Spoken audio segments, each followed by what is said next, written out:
middle of the day, just did 30 minutes cardio and abs, one ab exercise. Then use the palm spray, olive oil.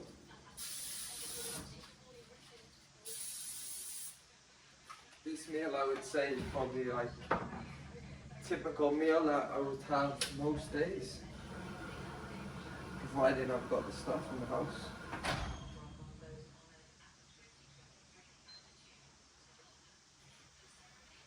It's going to be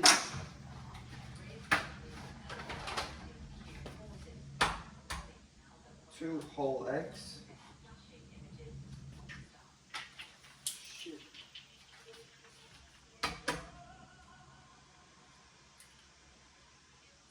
Always something that goes wrong when I do this. It's never perfect.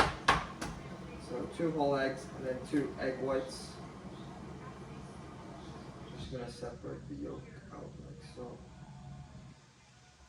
As egg whites cartons in Dubai are just stupidly expensive, so whereas when you just buy eggs like this from the supermarket, they're super cheap, so we just waste the yolks on 2 of the eggs. So I've turned the pan on for the mushrooms. So that'll be nice and hot. Now I'm ready to load the mushrooms in.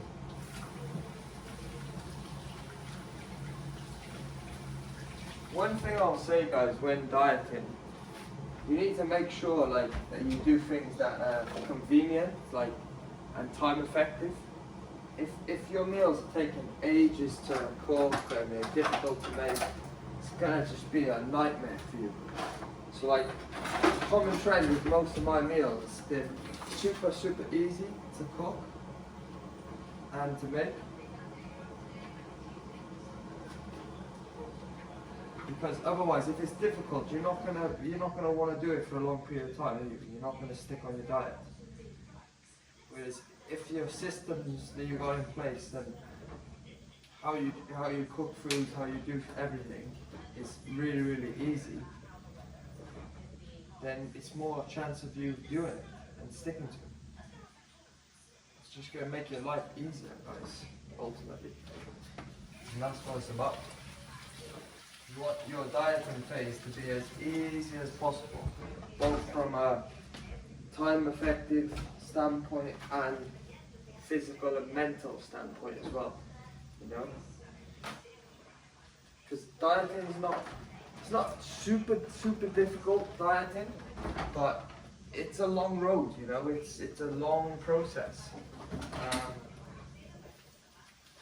So it has to be relatively comfortable, easy to carry out if you're going to be doing it for a long period of time. Because when we're dieting, guys, the dieting phase is anywhere from 3 to 6 months, you know, potentially even longer. So you can't be making it hard on yourself.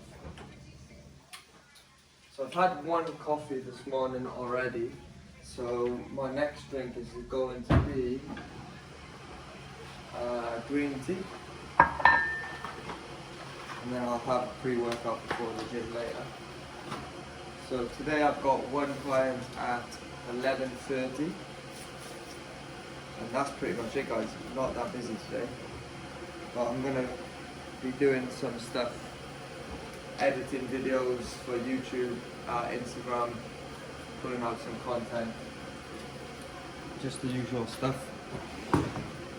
And then obviously training myself. So I'm probably going to train, I like to train myself usually after clients, not before. So I got the most amount of energy for my clients, and then I can just train knowing I've got no work afterwards. So I can fully focus on the training session. Just realised that the mic's not plugged in again. I keep forgetting to do this. I did that in the last YouTube video, so hopefully now the sound quality is better straight away.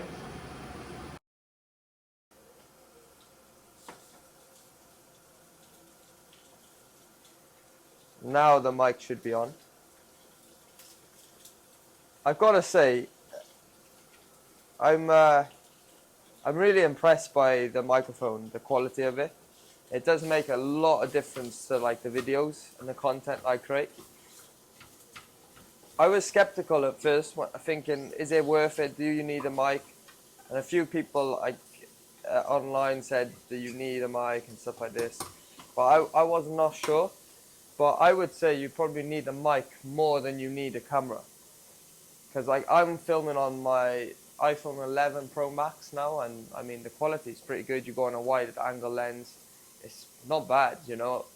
And I can connect the microphone to that. Whereas having a camera is just annoying. Like I don't know if anyone else is out there that has experienced this, but I just find it annoying. I've had a camera now for around about 6 months to a year, and I found myself not even using it much, which it was more of a deterrent to make content than something I could just pick up and go straight away. And that's what I can do with the iPhone. So that's why I'm going to be making more videos in the future. It's just easier. But I'm selling my camera if anyone wants to buy a camera. Canon M50 Mark II. It's a good camera, like good for vlogging and stuff. Just if you can deal with the fact of you pulling the camera out and then you got to transfer it to the iPhone or your laptop, and you need a big tripod on the cameras because it's heavy, whereas the tripod I'm using on this iPhone is tiny. So what I'll do, I split the eggs in the middle first, halfway through cooking, and then I'll flip it so it cooks on top. But you shouldn't need to leave it that long, guys, once you've flipped it, as I don't want to burn it too much, you know. So the underside will be a bit crispy, and then the top, I don't want to like kill the yolks off, if you know what I mean. So we like to keep it a little bit runny.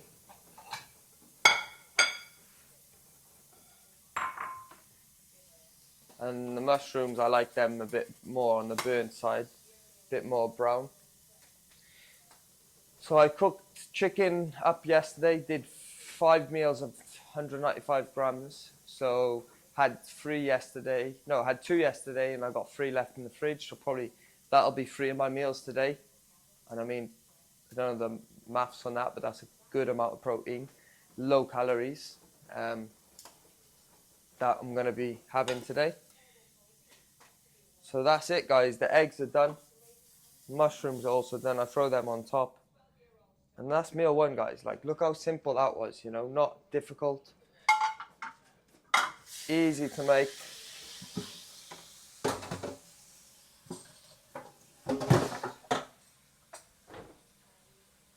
And that's it, guys. Job done. But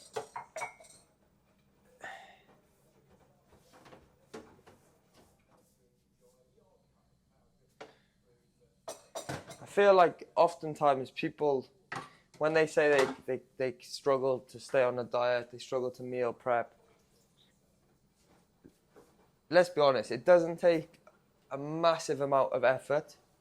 It's more of like just keeping it consistent and picking out what meals you enjoy and you like, that are easy to make, as I said earlier. And then once you've got that in place, you just repeat that process. Like, think about it. If I've got to like decide what am I eating today, what meals am I going to cook, come up with new recipes all the time, come up with new meals all the time, it's just going to be like hard work. So it might be like boring, but just keep similar foods in there, you know, just keep eating the same foods. And like, I may change things slightly, you know. Obviously, I'm on prep now, so I've got to be a little bit more strict. But say I wasn't on prep, like if I wanted to make it a little bit more enjoyable, so like I'll have like rice cakes, yeah, with my chicken meals. I'll have like peanut butter with my chicken meals or any other meals. Occasionally, I'll have some cereal, you know, if it's a high day.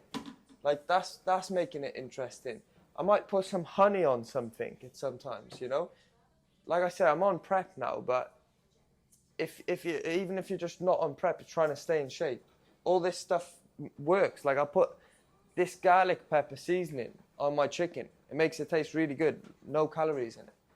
You know, use this oil that has no calories, pretty much 0 calories.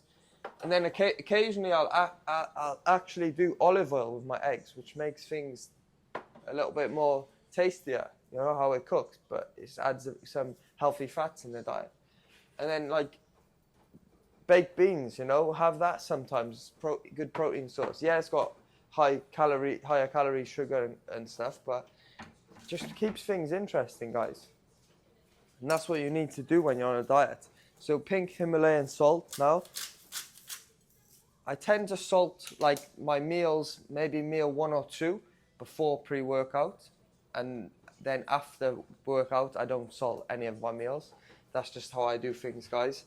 We want to make sure that we have a good amount of sodium ready for that workout, because that's what's going to help with the connection to the muscle, the pump in the gym.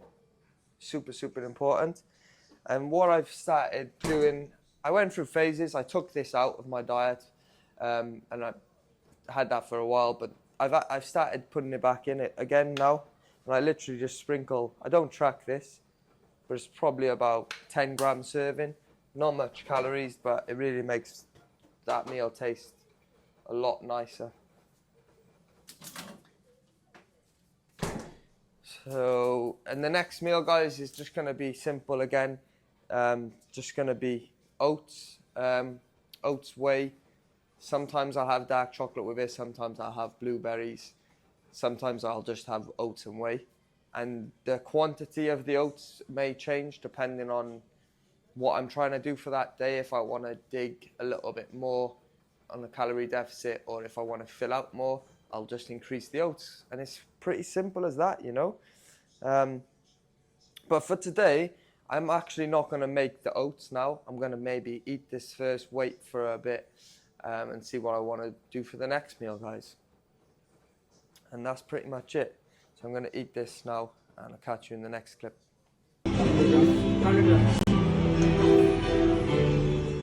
Hello guys, so welcome to today's voiceover. We're going to be doing arms today. So this is kind of like my active rest day. I mean, we're still training, still working out, but it's not really going to tax the CNS system like a back or a leg session would. However, I still train really hard. Whenever I'm in the gym, I always train hard. It's more like a mindset thing, like to push heavy and high intensity.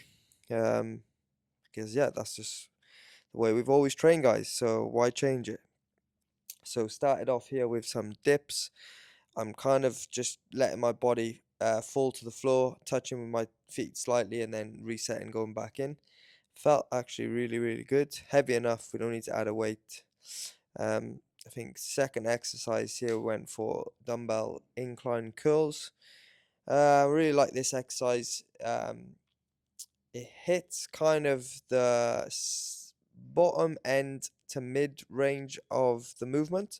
So as soon as you start driving from the bottom, you feel tension on your bicep, and then the mid range is really difficult, and then kind of gets a little bit easier at the top.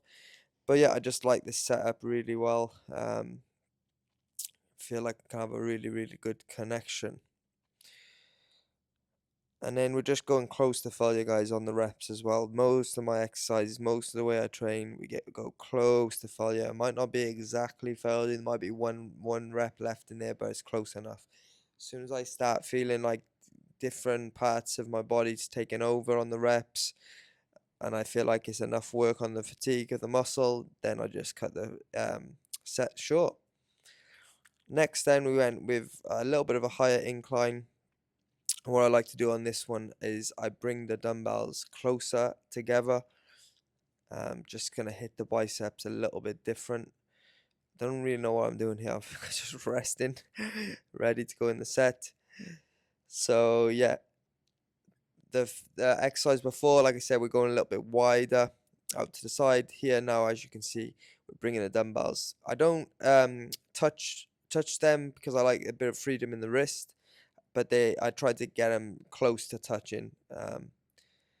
And yeah, just constant tension. Make sure that we fully lengthen the bicep every single rep all the way to the bottom, and then drive up as high as we can on this. I feel like this works the top part of the movement. It's really, really difficult at the top. So it's kind of working the peak heavily. But yeah, it's just, I think they call these spider curls, but very good exercise. And I think I did a drop set on this movement as well. So yeah, drop set now down. I don't really track the weights when I'm training, guys. I just pick a weight that I feel like is challenging enough on the day, and occasionally we'll throw in some intensifiers like a drop set, superset, and so on. I train off feel. I go off feel always, whether I'm in the off season or doing a dieting phase. I just try to have a good workout and hit the muscle, execute on the muscle with good form every single session. You know.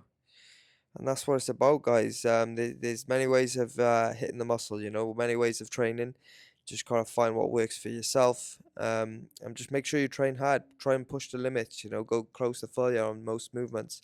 It's not about how many exercise, how many reps, how many sets. It's more about the quality over the quantity, making sure that your quality of your execution on the muscle is good for most of the exercises. So here, yeah, then sticking with the femur biceps. As you can see, I'm leaning back slightly on this. We're not fully extending the arm all the way to the floor. I'm stopping it slightly short, just keeping constant tension throughout the movement on the bicep. So yeah, again, it's just going to hit the bicep from a little bit of a different angle. I really like to go heavy on this exercise. As you can't see the weight here, but I am going pretty heavy, and I'm making sure I'm just bracing my core, bracing my body, keeping that nice and fixed, tight, for the set. So yeah, this was filmed on Snapchat. That's why the clip is like it is. But yeah, we're focusing on really, really slow negative reps on this for the triceps. Yeah, if you don't follow me, this was for Instagram. So summer at summers.93, I think my Instagram is. Yeah, so follow me on there. I post some updates on there most of the time. And yeah, like I said, really slow, eccentric on this. I'm trying to, as soon as I drive out, I'm driving out with the tricep. If you drive out quick, sometimes I find like my shoulder girdle will like raise up and drop down and take a bit of tension. Whereas here, I'm just leaning forward slightly, staying fixed, a slight pause in that stretched position at the lengthened part of the top part of the exercise. And then I'm just pushing down. And as you can see, I'm not pushing all the way to the floor. So next exercise here is going to be the machine preacher. Sometimes I could do single arm on this, sometimes dual. Today we're going for dual. And as you can see, I'm just leaning forward with my head on this, and we're trying to focus on that top part of the movement. So I'm not fully straightening my arm at the bottom, keeping a slight bend on it. And I'm just trying to work that very, very high part of the movement. I'm trying to drive it almost past my head, really focus on contracting, squeezing that peak of the bicep at the top part of the movement. And this one's a killer, guys. I mean, you don't need to add a super heavy weight on this, but again, I feel really good connection. So as you can see, I'm trying to do a lot more bicep in this session than tricep. My triceps are like arguably my best body part, but I feel like I need a bit more work on my biceps. I used to think that I had good biceps, but maybe I just backed off the training and the volume over the recent years, which I think I did. My biceps have kind of dropped down in size a little bit, so that's why I'm trying to focus a bit more bicep on my arm days. Again, another bicep movement. So now we've done a lot of curls this session, so now we're just focusing on hammer curls.